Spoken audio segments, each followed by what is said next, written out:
It wasn't the sound of engines that marked the beginning. It was the silence that followed.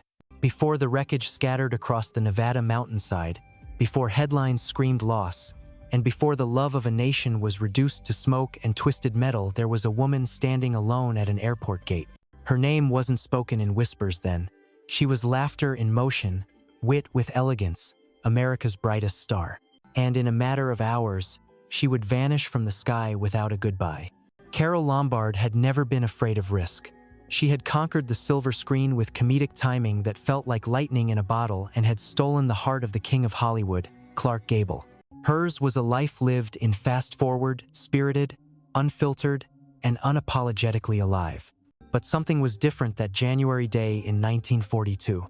She had just finished a whirlwind tour selling war bonds, rallying Americans in the wake of Pearl Harbor. She was exhausted, but proud. Her job was done. The plan was to return by train slower, safer, and more in line with her mother's intuition. But Lombard insisted on flying.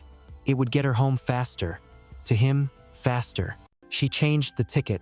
The moment was casual, almost forgettable. Until it wasn't. The plane she boarded, TWA Flight 3, would never reach its destination. What happened in the hours that followed would leave a permanent scar on Hollywood's golden age and on the man who loved her more than the movies ever could. But this isn't just a story about a crash. It's about what remains when the screen fades to black regrets, echoes, and the questions that outlive even the brightest stars. This is the story of a final scene no one was ready to watch. When Hollywood belonged to her, before the silence, there was music. Not the kind played by orchestras or projected from cinema speakers, but the rhythm of Carole Lombard's life, the sharp laughter echoing through studio lots, the confident click of heels in marble corridors, the way her voice, quick and fearless, could turn any room into a scene. In the 1932nd, Carole Lombard wasn't just another pretty face on a marquee, she was the face. With eyes that teased and a mouth always a half-second ahead of everyone else's wit, she defined screwball comedy and then shattered its ceiling. Hollywood had seen glamour before, it had seen elegance, but it had never seen someone like her, razor-sharp, disarming, unafraid to mock the very system that made her a star. She was born Jane Alice Peters in Fort Wayne, Indiana, but Carole Lombard was no small-town girl by the time she hit her stride. At 26, she was already a phenomenon. Her breakout in 20th Century had the town whispering, and My Man Godfrey earned her an Oscar nomination. Behind the camera, she was known for being fiercely professional, never late, never difficult, always electric. And then there was him, Clark Gable, the undisputed king of Hollywood. Tall, gruff, masculine to the point of myth. He was everything she wasn't and exactly what she wanted. Their love was neither scripted nor safe. They met when both were married to others, and yet when they collided, the city watched. Their courtship was public, passionate, and impossibly glamorous. They married in 1939 on a ranch, away from flashing cameras, but the world found them anyway. She called him Ma, he called her Pa. At home, there were no gowns or headlines, just fried chicken, dirty jokes, and a devotion that stunned even their closest friends. They were the kind of couple that made even jaded columnists sigh. And yet, behind every smile on every red carpet, there was an awareness of time. Hollywood was golden, yes, but it was also fragile. And Carole, more than most, understood how quickly the spotlight shifted. That's why, in late 1941, when America entered the war, she volunteered without hesitation. She didn't want to play a nurse in a movie she wanted to serve. And so she boarded trains, shook hands, made speeches, and sold more war bonds than anyone expected. She wasn't acting anymore. This was real, and she was proud. She had promised Clark she would be back in a few days. He told her to take her time. Neither of them knew what history had already written. Carole Lombard's star wasn't fading. It was burning at its brightest, too bright, perhaps for a world that couldn't hold her much longer. The ominous echo before takeoff. She didn't want to fly, that much is known. Carole Lombard, ever intuitive, had expressed unease about the return trip. It wasn't fear of flying, she had done it dozens of times. It was something else, a weight in her chest, a hesitation in her step. Her mother, Elizabeth Peters, and her press agent, Otto Winkler, Both suggested they take the train back to Los Angeles. It would be safer, they said. Slower, but safer.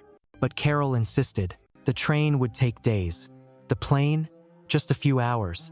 And more importantly, it meant she'd be in Clark's arms by midnight. She missed him. They had argued before she left for the Bond tour, a silly disagreement over nothing.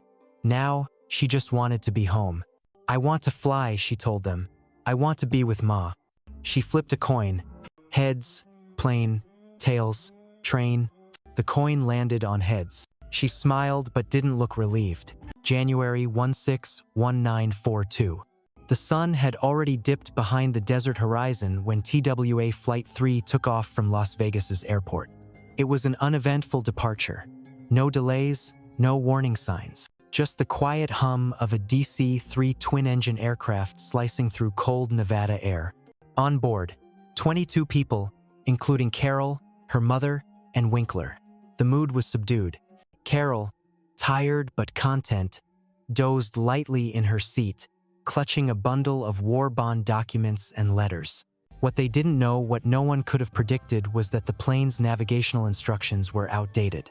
The pilots, unfamiliar with the route and flying in near darkness, miscalculated the course. At 7:23 p.m., the aircraft slammed directly into the face of Potosi Mountain at an elevation of over 8,000 feet.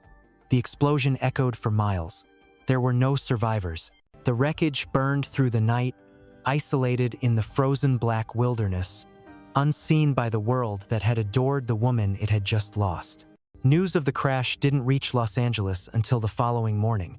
At MGM Studios, Clark Gable was in costume, on set, mid-scene when a studio executive pulled him aside. His face fell. The lines in his script no longer mattered. He rushed to Nevada, frantic, hopeful. The wreckage was unreachable by road. He flew as close as possible, then hiked. Hours in bitter wind, searching, denying, refusing. What he found wasn't her. There was no body to hold, no hand to kiss, no final word. All that remained was a scorched handbag, a half-burned telegram, and a smoldering silence that wrapped itself around him and never let go. Hollywood fell quiet. Studios paused production. Columnists wept on air. For 3 days, the town that never stopped suddenly did. Candlelight vigils lit sidewalks. Radio announcers choked on words. Across America, people mourned not just an actress but something purer, something irreplaceable. Theories, mistakes, and questions left in smoke. The Civil Aeronautics Board quickly launched an investigation. Official reports pointed to pilot error and faulty navigation equipment. The radio beacons had been misread. It was a tragic accident. But not everyone accepted that explanation. Why did Carole insist on taking that flight despite her mother's fears? Why was that coin toss so heavy in the room? Why hadn't TWA double-checked the flight path, especially at night? Some speculated sabotage. After all, this was wartime, and Lombard had just raised over $2 million in war bonds. Others whispered about the pilot's fatigue, his lack of familiarity with Western terrain, but none of it mattered, really. Not to Clark, not to those who loved her. She was gone. Among the debris, they found a charred envelope addressed simply, "To Ma, I'm coming home." The letter inside was unreadable. An empty chair in the house of a king. Clark Gable was never the same. He wore her wedding ring on a chain around his neck for the rest of his life. He withdrew from social events, from laughter, from the sunlit parts of Hollywood they used to share. He joined the Army Air Forces soon after the funeral, flying missions over Europe, deliberately choosing dangerous assignments. He didn't care about survival. He rarely spoke of her. Never remarried for love. Friends said the sparkle in his eyes had vanished that January night and never returned. Their home remained untouched for years. Her dressing table, her slippers, her perfume bottles, he left them exactly where she did. Some said he waited for her. Until the end. When Clark Gable died in 1960, he was buried next to her. No grand epitaph, no Hollywood flourish, just 2 names in stone. A scene that finally faded to black together. Grief that stood in silence. The funeral was held in Los Angeles, under a sky too blue for what had just happened. There were no public speeches, no camera flashes. Just a quiet crowd of friends, colleagues, and strangers who had never met her but felt like they had.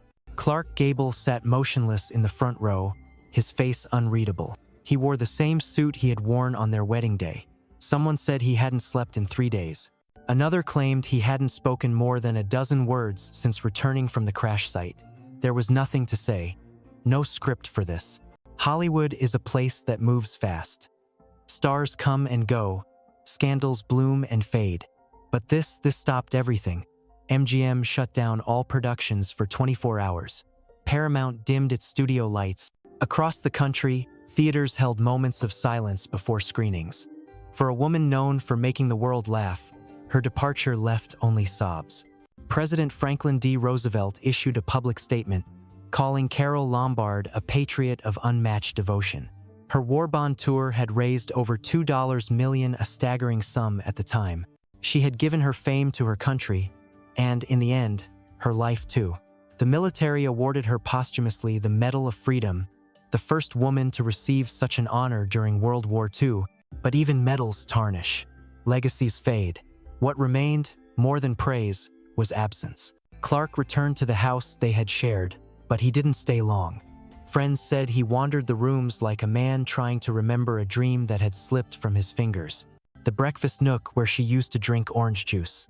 The record player she insisted on dancing to at midnight. Her lipstick prints on the vanity mirror still visible weeks later.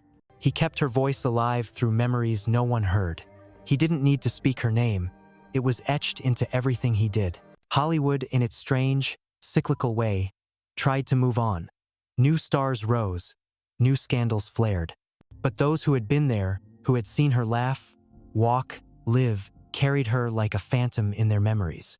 They said there was a particular way she held a champagne glass, 3 fingers, tilted slightly, and no one ever did it quite the same after.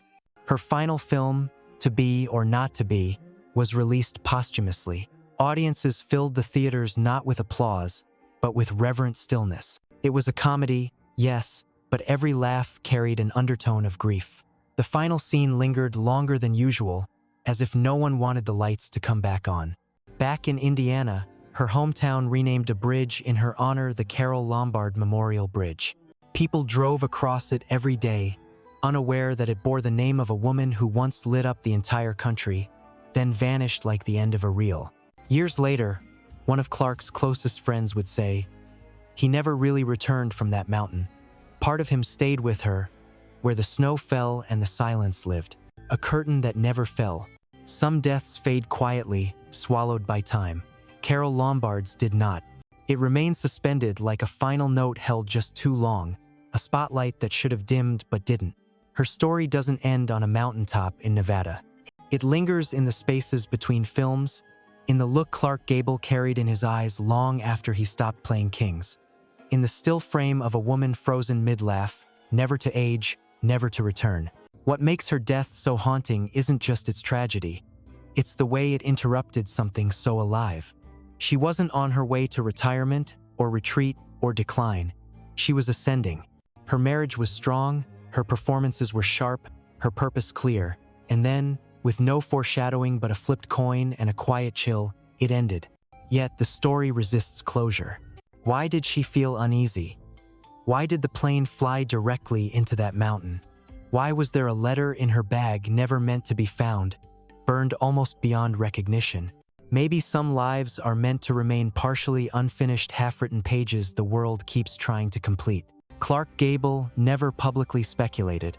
He didn't write memoirs, didn't do tribute tours.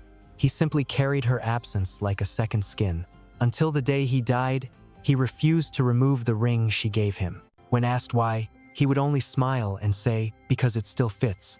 Perhaps that's what grief is, not forgetting, but folding someone into your every breath, even when the world no longer sees them standing beside you. In the end, Carole Lombard didn't disappear. She transformed into a silence louder than applause, into a shadow brighter than the spotlight, into a final scene that never ended.